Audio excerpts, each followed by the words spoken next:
ஆண்டோருக்கும் சான்றோருக்கும் என்னை போன்றோருக்கும் அவைத்தலைவர் அனைவருக்கும் இனிய காலை வணக்கம். பெருமைமிகு கம்பன் கற்பகம் பள்ளியில் பயின்றனால் எனக்கு பேச வாய்ப்பளித்தவர்கள் மிக்க நன்றி. அது மட்டுமல்லாமல் எனக்கு பாராட்டு தமிழ் கவிதாவின் சகோதரர்களுக்கு மிக்க நன்றி. நான் பேச போகும் தலைப்பு ராவணன். கலை மற்றும் சிவபக்தர் ஆவார். சிவனுக்காக சிவஸ்தோத்திரம் பாடி சிவனை மகிழ்ந்தார். அது மட்டுமல்ல, ராவணன் ஒரு வீணை வாசிப்பதில் வல்லவராவார். ராவணன் கைலாச வாகனத்தின் நாயகன் ஆவார். ராவணனின் சிறந்த ஆட்சி.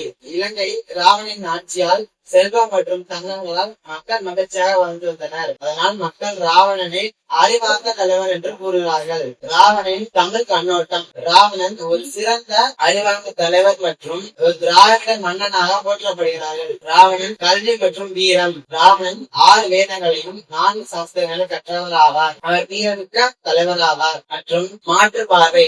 ராமாயணத்தில் ராவணன் சீதையை கடத்தியதால் கெட்டவன் என்று போற்றப்படுகிறார். ஆனால் ராவணன் சீதையை தொடாமல் தர்மம் காத்தவர் என்று கருத்து உண்டு. அதனால் ராவணன் பன்முக திறமையால் அவர் வரலாற்றில் சிறப்பிடம் பெற்றுள்ளார். வாய்ப்பளித்தவருக்கு நன்றி. நன்றி, வணக்கம்.